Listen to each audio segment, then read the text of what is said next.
আসসালামু আলাইকুম। আশা করি সবাই ভালো আছেন। আজকে আমরা ওয়ার্ডপ্রেসের একটা মূল্যবান জিনিস দেখতে যাচ্ছি। সেটা হচ্ছে গিয়ে মেগা মেনু। আমরা অনেকেই জানি এই মেগা মেনু বিভিন্ন কারণে লাগে। যাদের পেজ ইন্ডেক্সিং এর সংখ্যা অনেক বেশি, অনেক কিছু একটা মেনুর মধ্যে রাখতে চায়, তাদেরই মেগা মেনু ডিজাইন করতে হয়। তো এই মেগা মেনুর জন্য বিভিন্ন প্লাগইন আছে, ফ্রি প্লাগইন আছে। আমরা যারা এলিমেন্টর ইউজ করি, এলিমেন্টর দিয়ে খুব সহজেই ফ্রি কিছু অ্যাড অন দিয়ে আমরা এটা করে ফেলতে পারি। তো চলুন দেখা যাক। দেখতে পাচ্ছেন এই মেগা মেনুটা করে রেখেছি। তো আসুন এটা কিভাবে করেছি সেটা দেখাই। তো প্রথমেই আমি চলে যাব এখান থেকে মেনুতে। তো চলে গেলাম। আপনারা খুব ভালোভাবে খেয়াল করেছেন অ্যাবাউট আস যে মেনুটা, সেই মেনুর মধ্যে আমি মেগা মেনু তৈরি করেছি। তো চলুন অ্যাবাউট আসে আসলে কি করেছি। এখানে আসলে দেখার মতো কিছুই নেই। আসল কাহিনী আপনারা দেখতে পাচ্ছেন প্রত্যেকটা মেনুর ডান পাশে আমি একটা প্রিমিয়াম মেনু দেখতে পাচ্ছি। তো এই প্রিমিয়াম মেনুতে যদি ক্লিক করি, দেখবেন যে ইনেবল মেগা মেনু। তারপরে যা করার এখানে করতে হবে, তার আগে বলে আসি এই প্রিমিয়াম মেগা মেনুটা কি। আপনি প্লাগইনে যাবেন। আপনার ওয়েবসাইটে, আপনার ওয়ার্ডপ্রেস ওয়েবসাইটে যদি এই প্লাগইনটা নামানো না থাকে, তাহলে এই premium add on for Elementor এটা লেখে কোথায় লিখবেন? অ্যাড নিউ প্লাগইন, এখানে লিখবেন প্রিমিয়াম। আপনি জাস্ট প্রিমিয়াম শব্দটা লেখেন, দেখবেন যে প্রথমেই আপনার এসে গেছে premium add on for Elementor. অবশ্যই এলিমেন্টরের ফ্রি ভার্সনটা আপনার ইনস্টল করা থাকতে হবে। তো আপনি এটা ইনস্টল করে নেবেন। করে নেয়ার পরে আপনি মেনুতে যাবেন। মেনুতে যেয়ে যদি দেখেন এই প্রত্যেকটা মেনুর ডান পাশে এই বাটনটা আসতেছে না, প্রিমিয়াম মেনু, তাহলে কি করবেন? অনেকের আসে না, আবার অনেকের আসে।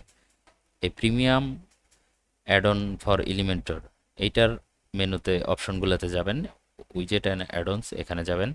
এইখানে গিয়ে আপনি এখানে সার্চ করবেন মেগা মেনু, ন্যাব মেগা মেনু।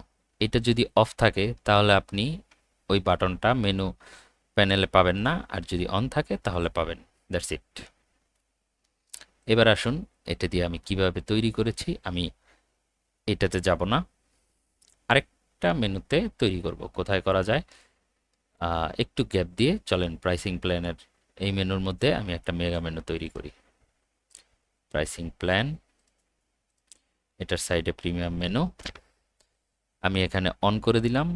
এখানে খেয়াল করবেন মেনু কন্টেন্ট পজিশন, আপনি কন্টেন্ট পজিশন রিলেটিভ করবেন কিনা ডিফল্ট রাখবেন। চলুন আমরা ডিফল্ট করে দেখি। ফুল উইথ কন্টেন্ট দিবেন, মানে আপনার মেগা মেনুটা ফুল উইথ হবে নাকি বক্সড, সেটা আপনার উপরে ডিপেন্ড করে। আমি বক্স রাখবো। Menu content with pixel default. যদি আপনি ফুল উইথ দেন তাহলে এটার দরকার নেই, আর যদি বক্স রাখেন তাহলে মেগা মেনুর উইথটা কত হবে? ধরেন আমি দিয়ে দিলাম 1200 পিক্সেল। আপনি কি কোনো আইকন রাখতে যাচ্ছেন? আপাতত চাচ্ছি না। আপনি এখানে দেখতে পাচ্ছেন আমি একটা আইকন এখানে বসিয়ে দিয়েছি। তো আপনি চাইলে আইকন বসাতে পারেন, আমি এখন দিতে চাচ্ছি না। আইকন দিলে আইকনের কালার দিতে পারেন, ব্যাজ টেক্সট দিতে পারেন, যে কোনো ব্যাজ কালার দিতে পারেন। তো আপাতত কিছুই দিচ্ছি না। এবার আসেন এডিট মেগা কন্টেন্ট। তো চলুন এডিট মেগা কন্টেন্টে যাই।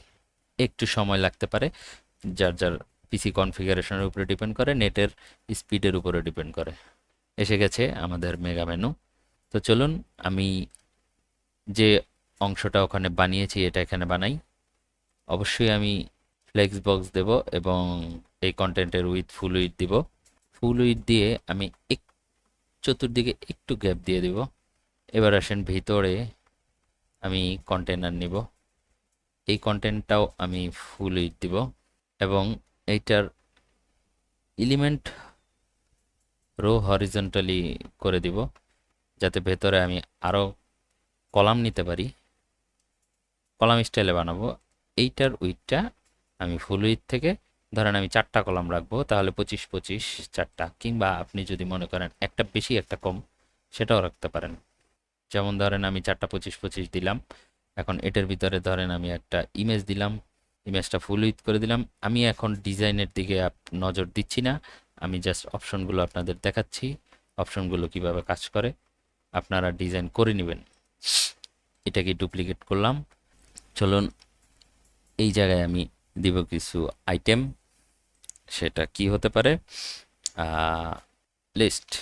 আপনি চাইলে এখানে ন্যাব মেনুর আইটেম ইউজ করতে পারেন, লিস্ট ইউজ করতে পারেন, এনিথিং। আপনারা যারা এলিমেন্টর জানেন তারা জানেন এখানে সব কিছু ইউজ করা যাবে আপনাদের ইচ্ছা মতো। তো আমি একটাকে বারবার কপি করি। আমি এখানে কোনো কিছুতেই জোর দিচ্ছি না। কয়টা? ছয়টা। ছয়টা দিই। একটু হালকা স্টাইল করি, একটু ফাঁকা করে দিই চতুর্দিকে। আইকন একটু বড় করে দিই যাতে দেখতে সুন্দর লাগে। টেক্সটটাকেও একটু বড় করে দিই এবং টেক্সট কালারটাকে আমি একটু ব্ল্যাক করে দিই। আইকন কালারটাকেও ব্ল্যাক করে দেই।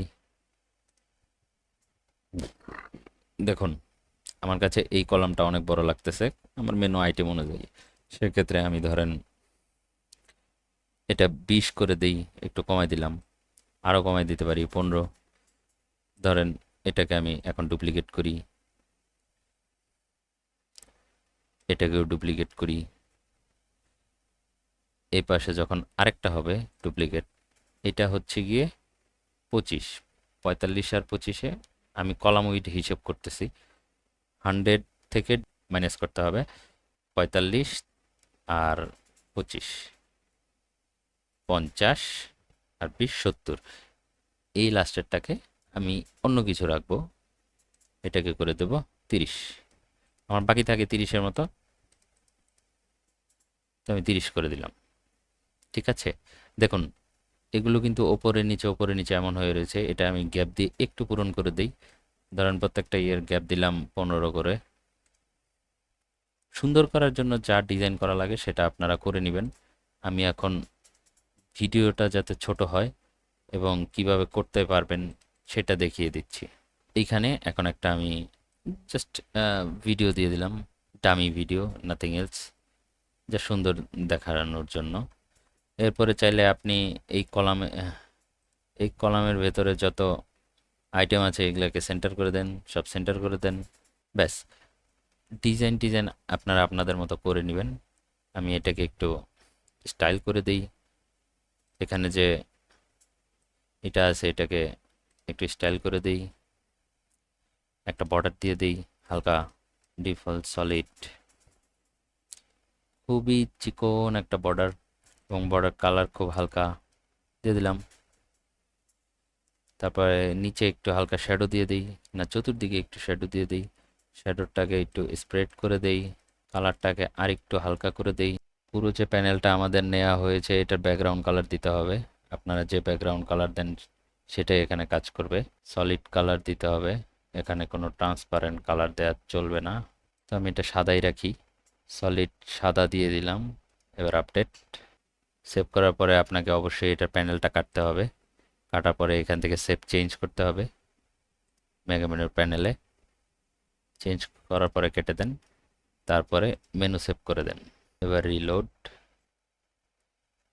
এবার আমরা আমাদের কাঙ্ক্ষিত মেগা মেনু দেখতে পাচ্ছি। যত রকমের স্টাইল করতে চান আপনারা করে নেবেন। পরবর্তী ভিডিওর জন্য অবশ্যই চ্যানেলটি সাবস্ক্রাইব করে রাখবেন। আল্লাহ হাফেজ।